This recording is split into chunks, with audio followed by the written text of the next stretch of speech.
Hello students, आइए आज class 12 UP board की एक्सीलेंट बुक से ये इनडायरेक्ट की सीरीज जो चल रही है 4B को बताते हैं। इसके पहले हम 4A तक पूरा वीडियो बना चुके हैं। अगर आप नहीं देखें तो उसको क्लास 12 एक्सीलेंट ग्रामर के नाम से प्लेलिस्ट है, देख लीजिए।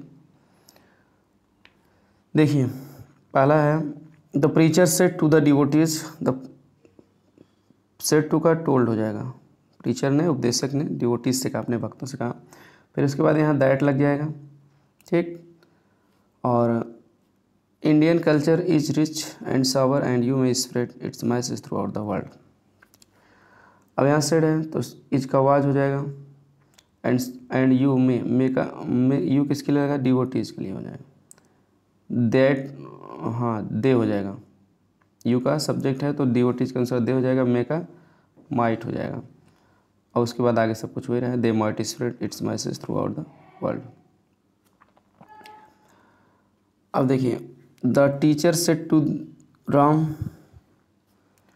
तो सेड टू राम का टोल्ड राम हो जाएगा। यहाँ दैट लगा देंगे। फिर आई एम का ही वाज हो जाएगा, ही वाज ग्लैड दैट। फिर यू का जो है राम के अनुसार ही हो जाएगा। हैव का हैड हो जाएगा। ऑब्टेन्ड फर्स्ट डिवीजन मार्क्स, सब कुछ वही रहेगा। तीसरा, the director of the military academy said to the cadets future sentinels of the mother India. यहाँ director of the military academy जो है, मिलिट्री एकेडमी का डायरेक्टर, निर्देशक, जो कैडेट्स माने सैन्य छात्र होते हैं, जो उनको कहा जाता है एनसीसी, नेशनल कैडेट कोर, उसका फुल फॉर्म जो होता है। सैन्य छात्रों से क्या कहा? Future sentinels of the mother India, Bharat माता के भविष्य के सेंटिनल्स माने होता है प्रहरी, ठीक है, भविष्य के प्रहरी या भविष्य के रखवाले। The country रिपोजेज great hope in you, देश जो है तुमसे अत्यधिक आशा, तुम्हें अत्यधिक आशा रखती है, ठीक है। अब देखिए यहाँ क्या है कि यहाँ आपको संबोधित किया जा रहा है द फ्यूचर, हाँ, future sentinels of mother India का। तो सबसे पहले आप एड्रेसिंग इसमें लगाएंगे, एड्रेसिंग। उसके बाद ठीक है, ऑब्जेक्ट लिखा जाता है, क्या लिखा जाएगा? कैडेट्स, एड्रेसिंग द कैडेट्स, ठीक है, सैन्य छात्रों को संबोधित करते हुए। उसके बाद जो कैडेट्स के बाद आप एज लगाएंगे, एज के बाद संबोधन के शब्द लिखा जाता है, future sentinels of mother India, ठीक है। Addressing the cadets future sentinels of mother India. हम दूसरे से ही कहेंगे सैन्य छात्रों को future sentinels of mother India, Bharat माँ के भविष्य के प्रहरी के रूप में संबोधित करते हैं। फिर उसके बाद जो है हम क्या करते हैं? सब्जेक्ट लिखते हैं, द डायरेक्टर ऑफ मिलिट्री, इतना पूरा लिखेंगे, एकेडमी। फिर सेड टू का हो जाएगा टोल्ड। अब द कैडेट्स एक बार लिख दिए हैं तो उसके बाद हो जाएगा देम, टोल्ड देम, दैट कर देंगे। फिर ये तो इसका काम तो ख़त्म ही हो गया है इंडिया तक। दैट के बाद यहाँ से हम फिर जोड़ देंगे द कंट्री रिपोजेज का रिपोज्ड हो जाएगा, ठीक है, फर्स्ट टेंस लेफ्ट में बदल देंगे। ग्रेट होप इन यू का देम हो जाएगा, ठीक है। एक बार फिर सुन लीजिए अगर नहीं लिख पाए हैं तो addressing the cadets as the future sentinels of mother India, the director of military academy told them that the country reposes great hope in them. चलिए आगे देखते हैं। जो भी आप लोग करके नहीं लाए हो तो मिला लीजिए, करके लाए हो मिला लीजिए, जो नहीं किए हो तो लिख लेंगे। The sister said since I shall also be arriving home the same day. तो सिस्टर सेड, अब यहाँ सेड का सेड ही रहेगा। अब देखिए यहाँ सिस्टर ने कहा कि since I shall also be arriving home the same day, क्योंकि मैं उसी दिन आ रहा हूँगा। I will not be able to do the work myself, मैं स्वयं काम करने के योग्य नहीं होऊंगा। But will send the servant, बल्कि नौकर को भेज दूँ। अब यहाँ क्या है? सेड के बाद आप दैट लगा सकते हो। उसके बाद चाहे तो ये वाला पोर्शन लिख सकते हो, आई का ही बिल का वुड हो जाएगा। Not be able to do the work myself का हो जाएगा herself. But will send the, Bill का वुड हो जाएगा, वुड सेंड द सर्वेंट। उसके बाद आप सेंस लगा दीजिए, सिंस आई का सी, बिल का वुड हो जाएगा, also be arriving home the same day, ठीक है। इस तरह से आप करेंगे, सिंस को बीच में करेंगे तो ये कामा भी हट जाएगा। नहीं तो आप चाहें तो डायरेक्ट ऐसे भी सेट के बाद दैट लगा दिए, सिंस आई का सिस्टर का अनुसार सी के साथ बिल लगता है इसलिए वुड कर दीजिए। Would be arriving home the same day, फिर कामा करके फिर सी बिल का would. Not be able to do the work, myself का हर सेल्फ हो जाएगा। But would send the servant, दोनों तरीके सही हैं। यहाँ दो कंजक्शन दैट के बाद सिंस भी हो जाएगा। तो आप तब इसको पहले लिखेंगे तो कामा यहाँ रहेगा, नहीं तो आप कामा को हटा के इस पोर्शन को पहले लिख सकते हैं, सेंस से बाद में जोड़ सकते हैं, सही दोनों हैं। आगे the teacher said to Sohan, said to का क्या हो जाएगा, टोल्ड सोहन हो जाएगा। उसके बाद दैट लगा देंगे, फिर यू को सोहन के अनुसार ही हो जाएगा, ठीक है। You come to class late every day, तो ही अब कम का गो हो जाता तो इसलिए पास्ट इंडेफिनिट में बदलेंगे went, he went to the class late every day. उसके बाद अब यहाँ क्या टीचर सोहन खुद से कह रहे हैं, ये असर्टिव वाक्य। अगला वाक्य क्या है, इम्परेटिव है, तो ऐसा वाक्य रहता तो उसको 3 शब्दों से जोड़ते हैं, एंड, रिपोर्टिंग वर्ब और कंजक्शन, वो भी अगले वाक्य के अनुसार। तो पहला एंड रहेगा, यहाँ ये वाक्य जोड़ने के लिए पहले एंड लगाएंगे, और ऑर्डर दे रहे हैं तो इसलिए हम एंड ऑर्डर्ड कर देंगे, एंड ऑर्डर्ड, ठीक है। किसको ऑर्डर दें, सोहन को, इसलिए हिम लगा भी सकते हो, नहीं भी लगाओ तो कोई दिक्कत नहीं है, टू लगा के जोड़ना है ज़रूरी है। And ordered him to stand up on the bench, इसके पूरा रहेगा to stand up on the bench, ठीक है। इतना जो है फुल स्टॉप कर देंगे। उसके बाद फिर सोहन सेट मतलब सोहन सेट कह दीजिए, ठीक है, सोहन सेट भी कर सकते हो। और I am sorry sir, Sohan said या सोहन रिप्लाइड भी कर सकते हो, वैसे क्वेश्चन किया जाएगा तब रिप्लाइड करना जरूरी है। आप यहाँ सोहन सेड भी कर सकते हैं, सोहन सेड दैट, ठीक है, सोहन सेड दैट, आई का ही हो जाएगा, आई एम का वाज हो जाएगा, ठीक है। ये ऑर्डर दिए हैं तब उसके बाद सोहन दिया है, तो Sohan said that he was direct भी कर सकते हैं, या अपने मन से भी कुछ शब्दों का प्रयोग ऐसे वाक्यों में किया सकते हैं। एट दिस सोहन सेड, इस पर सोहन ने कहा, ऐसे भी लिख सकते हो। दैट ही वाज सॉरी, ठीक है। अब यहाँ क्या है, सर भी आया है ना, तो इसलिए सोहन रेस्पेक्टफुल्ली सेड, ठीक है। सर के लिए हम रेस्पेक्टफुल्ली का प्रयोग रिपोर्टिंग वर्ब के पहले लगाते हैं या रिपोर्टिंग वर्ब के ऑब्जेक्ट के बाद। तो एट दिस अपने मन से भी लगा सकता है, एट दिस, आफ्टर दिस, ठीक है। ये सभी मतलब कि ऐसे कुछ शब्द हैं जो वाक्य की शोभा बढ़ाने के लिए हम शुरू कर देते हैं जब वाक्य बड़े होते हैं, नए वाक्य शुरू करने पर। नए भी करते हैं तो कोई गलत नहीं होता। तो at this Sohan said, Sohan respectfully said, ठीक है, ऐसे कहते हैं रेस्पेक्टफुल्ली सेड। यहाँ सर को हटाने के लिए रेस्पेक्टफुल्ली हम लगा देते हैं, रेस्पेक्टफुल्ली रिपोर्टिंग वर्ब के पहले या ऑब्जेक्ट के बाद। Sohan respectfully said that he was sorry. उसके बाद एंड, और क्या कहा, ये भी अब असर्टिव है तो एंड से जोड़ देते हैं, केवल उसी तरह का असर्टिव ही रहता है तो एंड से जोड़ देते हैं। अगर एक असर्टिव है, दूसरा इंट्रोगेटिव या इम्परेटिव है तो उसको 3 शब्द की जरूरत पड़ती है, पहला एंड रहता है और दूसरा कंजक्शन और वो रिपोर्टिंग वर्ब अगले वाक्य के अनुसार रहता है। तो यहाँ एंड होगा केवल, एंड ही, अब सेल भी तो ही के साथ लगता नहीं है तो इसलिए विल भी लगता है, इसलिए वुड भी है, एंड ही वुड भी, ठीक है, ही वुड भी पंचुअल हेंस फोर्थ, माने आगे से वो पंचुअल रहेगा। देखिए छठवां है नीरज और सूरज का डायलॉग है, थोड़ा डायलॉग आपको आगे पढ़ाया भी जाएगा, अभी आप समझ लीजिए, आ गया है। तो नीरज सूरज से कह रहा है, ठीक है, the sun rises in the east and sets in the west, ठीक है। तो इसको आप टोल्ड कर दीजिए, Neeraj told Suraj that the sun rises in the east and sets in the west, universal truth है, नहीं बदला जाएगा, ठीक है। उसके बाद आप सो से जोड़ दीजिए, आप यहाँ आप जोड़ के कर रहे हो तो नए वाक्य से लिखना भी जरूरी नहीं है, या यही सो कंजक्शन का भी काम कर सकते हो, क्योंकि एंड जब सो है तो एंड की ज़रूरत नहीं पड़ती है। सो द ईस्ट, ठीक है, is better than the west, ठीक, इस तरह से हम इसको पूरा लिख देंगे। सूरज इस पर क्या कर रहा है, setting is not less important than the, ठीक है, rising, so don't make it distance. अब यहाँ सूरज करें, एट दिस सूरज, ठीक है, सेड दैट, ऐसे कह देंगे, एट इस पर सूरज ने कहा कि, या सूरज से दैट डायरेक्ट भी लिख सकते हो, दैट द सेटिंग, ठीक है, setting was not less important than the rising, तो इसको कर देंगे, इसमें टेंस बदल देंगे, कोई दिक्कत नहीं। सो से आप यहाँ जोड़ देंगे, फुल स्टॉप भी लगाने की जरूरत नहीं है, सो, ठीक है। डोंट मेक ए डिस्टिंक्शन का क्या करेंगे, अब यहाँ क्या है कि ये थोड़ा अलग वाक्य है तो इसलिए आप इसको सो से केवल ना जोड़िए, बेटर होगा। तो सो लगा भी सकते हैं, लेकिन तब अपने मन से आपको सब्जेक्ट और रिपोर्टिंग वर्ब लिखना पड़ेगा।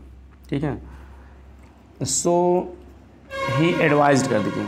ठीक है, कह रहा है कि सूर्यास्त होना, ठीक है, निकलने से ज़्यादा कम महत्वपूर्ण नहीं है, नहीं होता। ठीक है, तो यहाँ होता है, ये पास्ट में भी कर सकते हो, यूनिवर्सल ट्रूथ तो है नहीं, प्रेजेंट में भी लिख दोगे अर्थ के अनुसार तो कोई दिक्कत नहीं। सूरज, हाँ, at this Suraj said that setting was not, मतलब सूर्य अस्त हुआ था वो कम महत्वपूर्ण नहीं था, इस तरह से भी कर सकते हो, क्योंकि बात के अनुसार आप बिल्कुल चेंज कर दो, कोई दिक्कत नहीं। The setting was not less important than the rising, so कर देंगे सो, उसके बाद सब्जेक्ट ही मान लीजिए सूरज के अनुसार, कोष्टक में आप सूरज भी लिख सकते हो, कोई दिक्कत नहीं है। ही एडवाइज्ड, ठीक है, इसलिए वह एडवाइज्ड हिम, उसे सलाह दिया। हिम का मतलब नीरज, कोष्टक में आप लिखिए चाहे ना, यहाँ एक नाम लिख दिए तो उससे आपको क्लियर हो जाएगा, हाँ नीरज के लिए हिम लगाए हो। तो सो ही एडवाइज्ड हिम, ठीक है, डू नॉट का हो जाएगा not to, not to make a distinction, भेदभाव न करने के सलाह दिया। अगला, I have helped you every time up to now said his teacher, तो हो जाएगा हिज टीचर, ठीक है, सेड, हाँ, अब यहाँ यू आया है तो ऑब्जेक्ट मानना ही पड़ेगा, इसलिए टोल्ड कर दिए। हिज टीचर टोल्ड हिम, अपने मन से हिम मान लीजिए, दैट का लिख दीजिए, उसके बाद कंजंक्शन दैट, आई हैव का हो जाएगा ही हैड, शॉर्ट में भी लिख सकते हैं हीड या ही हैड पूरा लिख दीजिए। ही हैड हेल्प्ड यू का हिम हो जाएगा, जो भी आप माने हो, he had helped him every time up to now का देन हो जाएगा। फिर सुन लीजिए, this his teacher told him that he had helped him every time up to then. ठीक है, उसके बाद जो है, why don't you try to do the next one by yourself. अब यहाँ आगे पूछ भी रहे हैं, तो आगे पूछ रहे हैं तो 3 शब्द जोड़ना पड़ेगा, पहला एंड होगा, दूसरा अगले वाक्य के अनुसार रिपोर्टिंग वर्ब आस्ट होगा, कंजक्शन तीसरा वाई होगा, बीच में आप आस्ट बाद हिम लगा दो या नहीं लगा दो, कोई दिक्कत नहीं है। एंड आस्ट हिम वाई या आस्ट वाई, और पूछा कि क्यों, या और उससे पूछा कि क्यों। फिर यू का हम ही कर देंगे, डोंट का डिडेंट कर देंगे, why he didn't try to do the next one by yourself को हिम माने हैं तो हम हिमसेल्फ हो जाएगा। इस तरह से ये हो गया 7वां। 8वां, the bishop said to his sister, तो bishop said to his sister, तो बिशप सेड टू का क्या हो जाएगा, टोल्ड, टोल्ड हिज सिस्टर, तो हो ही जाएगा, लेकिन यहाँ क्या है, माय डियर करके संबोधित भी किया है, इतना ध्यान दीजिए। तो अब ऐसे आप एड्रेसिंग का प्रयोग करिए। ठीक है, तो एड्रेसिंग, ये सब भी ध्यान देना होता है। एड्रेसिंग, उसके बाद ऑब्जेक्ट लिखा जाता है तो his sister, addressing his sister eyes. ठीक है, तो अब यहाँ क्या है, आइज करके माई का क्या हो जाएगा, बिशप के अनुसार her dear, addressing his sister as her dear, अपनी बहन को अपने प्रिय के रूप में संबोधित करते हुए। ठीक है, अब इसमें आप एड्रेसिंग के बाद अगर हिज सिस्टर ना लिखना चाहो तो एड्रेसिंग हर भी लिख सकते हो, addressing her eyes his dear sister, तब इतना भी कर सकते हो, दोनों तरीके सही होंगे। ठीक है, हम दूसरे जैसे बताएंगे वैसे भी कह सकते हैं। बिशप ने अपनी बहन से कहा माय डियर, हम जैसे भी कह सकते हैं, उसे अपनी डियर सिस्टर के रूप में संबोधित करते हुए कहा, जब या अपनी बहन को अपने, ठीक है, डियर के रूप में संबोधित करते हुए बिशप ने कहा, दोनों सही है। Addressing his sister as her dear या addressing her as her dear, as his dear sister. हाँ, उसके बाद सब्जेक्ट पे आ जाएंगे, बिशप सेड टू का टोल्ड कर देंगे, टोल्ड। अब टोल्ड के बाद भी हम हिज सिस्टर एक बार लिख चुके हैं, इसलिए हर लिख देंगे, टोल्ड हर प्रोनाउन। अब उसके बाद दैट लगा के यहाँ से जोड़ेंगे, that there is so much suffering in the world, संसार में बहुत से कष्ट। ठीक है, तो there is so much suffering in the world, ये बात सही है कि संसार में बहुत से कष्ट हैं, तो इसको वैसे ही रहने दो, टेंस बदलने की जरूरत नहीं है। ठीक है, there is so much suffering in the world and I can do so little to relieve it, and he could do so little, can का कुड कर दीजिए बिल्कुल। ठीक है, इसके पहले वाले में बदलो या ना बदलो, कोई दिक्कत नहीं है। दूसरे में कैन का कुड कर दें, he could do so little to relieve it. ठीक, आगे है, if people lie to me they are poor not I. आगे हम यहाँ क्या कर रहे हैं, एक वाक्य और जोड़ा है, जोड़ के करा, यदि पीपल लाई टू मी। अब आप इसको ऐसे ही लिख दीजिए, ठीक है। आप इफ़ पीप एंड भी यहाँ लगा सकते हो, एंड इफ़, ठीक है। एंड इफ़ पीपल लाइक लाइड हो जाएगा, ठीक है। इसको नए वाक्य से भी बना सकते हो, ही, ठीक है। आइडेड कर सकते हो, आइडेड मैंने आगे जोड़कर बोला, दैट का लगा सकते हो। इफ़ पीपल लाइक लाइड हो जाएगा, डी हो जाएगा, लाइड टू मी का हिम हो जाएगा, ये लोग उससे झूठ बोलें तो दे आर का देवर हो जाएगा, देवर पुअरर, नॉट आई का ही हो जाएगा। इस तरह से आप फुल स्टॉप लगा दें। नवा क्या है, नवा है ए book can B use for anything replied the friend, तो हो जाएगा द फ्रेंड रिप्लाइड दैट हो जाएगा। ए बुक कैन बी का कुड भी हो जाएगा यूज फॉर एनीथिंग, फिर व्हेन से आप जोड़ दीजिए क्योंकि यही रिपोर्टिंग पर यहाँ से आगे फिर दिया व्हेन से, तो एक ही चीज़ है। व्हेन आई का ही हो जाएगा फ्रेंड के अनुसार, डू नॉट का डिड नॉट हो जाएगा, want to give it to anyone. तो फिर सुन लीजिए, the friend replied that a book can be used for any, can का कुड हो जाएगा, could be used for anything, when he did not want to give it to anyone. अगला है the student replied, ठीक है। तो यहाँ that लगा के जोड़ दीजिए, दैट माई का हिज हो जाएगा, हिज मदर, इज का वाज हो जाएगा, इल एंड देयर इज का वाज हो जाएगा, none to look after her. उसके बाद एंड करके यहाँ से जोड़ देंगे अगला बात, एंड माई का हिज हो जाएगा स्टूडेंट के साथ, एंड हिज फादर, हैज़ का हाइड हो जाएगा, हैज़ का हाइड हो जाएगा, ठीक है। गान टू वाराणसी, एंड विल का क्या हो जाएगा, वुड हो जाएगा, रिटर्न आफ्टर अ वीक। अगला वाक्य, my mother is very ill and my father has gone to Kolkata replied Govind, तो पहले गोविंद रिप्लाइड दैट कर देंगे, गोविंद रिप्लाइड दैट, फिर माई का हिज कर देंगे, इसका वाज कर देंगे, his mother was very ill and, फिर हिज फादर कर देंगे, माई का हिज कर देंगे, हिज फादर हैज़ का हाइड कर देंगे, गॉन टू कोलकाता। आगे देखते हैं हम, 12वां है, ladies and gentleman it is a pleasure to be with you, chief guest said. यहाँ क्या है, मुख्य अतिथि हैं, चीफ गेस्ट ने कहा, क्या कहा, महिलाओं और पुरुषों, ठीक है, जेंटलमैनों में, सज्जनों में, पुरुषों।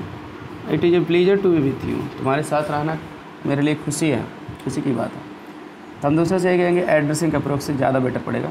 वैसे देखिए यहाँ reporting purpose subject chief guest है, यहाँ संबोधन के शब्द है, तो इसके लिए दो नियम, चाहे तो आप ऐसे लिख सकते, the chief guest told ladies, the ladies and gentleman, मुख्य अतिथि ने महिलाओं और पुरुषों को बताया, दैट करके इट इसका इट वाज कर देंगे। नहीं तो आप ऐसे भी कर सकते हो, एड्रेसिंग, दोनों तरीके से ही है, इतना जान लीजिए। ऐसे भी कर सकते हैं एड्रेसिंग और संबोधन के शब्द उसके बाद लिख दीजिए, the ladies and gentleman. Addressing, अब यहाँ ध्यान देना, लेडीज एंड जेंटलमैन पहले द नहीं, लेकिन एड्रेसिंग जब लगा देंगे ना तो उसके बाद यहाँ द लगा देंगे, क्योंकि संबोधन के शब्द के पहले आर्टिकल नहीं लगता, लेकिन हम उसको सिंपल ढंग से ऐसा टू सेंटेंस में कहेंगे बिना संबोधन के, हम क्योंकि हम लोगों को बता रहे हैं संबोधित तो कर नहीं रहे, इसलिए द लग गया था, ये ग्रामर का रूल है। Addressing the ladies and gentleman, क्योंकि हम पता है ना किसके बारे में बात कर रहे हैं, तो जिसके बारे में बात में परिचित रहता तो द लगा के बोलता है। Addressing the ladies and gentleman, उसके बाद जो है हम कह देंगे the chief guest said that, मुख्य अतिथि ने कहा कि, वो क्या कहा है, इट इज़ का इट वाज कर देंगे, it is was a pleasure to be with you का देम हो जाएगा, क्योंकि महिलाओं पुरुषों कई लोग, ये बड़ी ठीक है, इस तरह से बेस्ट तरीका है ये करने का। Addressing the ladies and gentleman, the chief guest said that it was a pleasure to be with them. अगला है, the teacher said Mohan you came late study and again you are late today, stand up on the bench. अब यहाँ फिर मोहन से कह रहे हैं तो आप बिल्कुल कर दीजिए इसको। ये सब थोड़ा सा बड़े वाक्य में मिक्स सेंटेंस है, इसको आप जान लीजिए। अभी आगे इसका स्पेशल रूल्स हम पूरा ख़त्म करने के बाद बताएंगे। मिक्स सेंटेंस चाहे जितना बड़ा हो आप उसको कर ले जाएंगे, और उसके बाद डायलॉग भी आप कर ले जाएंगे।